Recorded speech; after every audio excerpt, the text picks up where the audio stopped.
Собрали вот такой вот индикатор напряженности поля.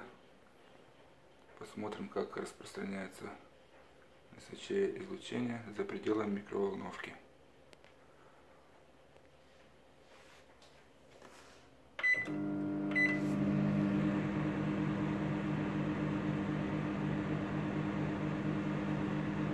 СЧ излучение шкалит на полную.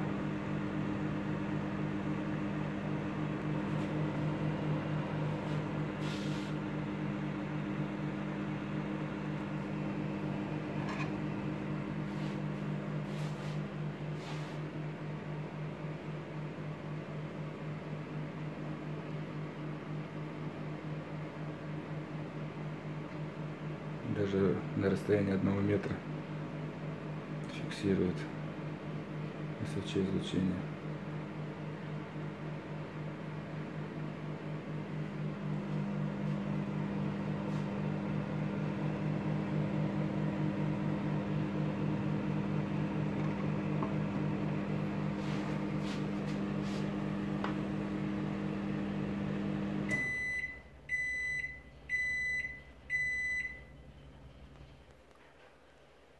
Не стойте рядом с работающей микроволновкой.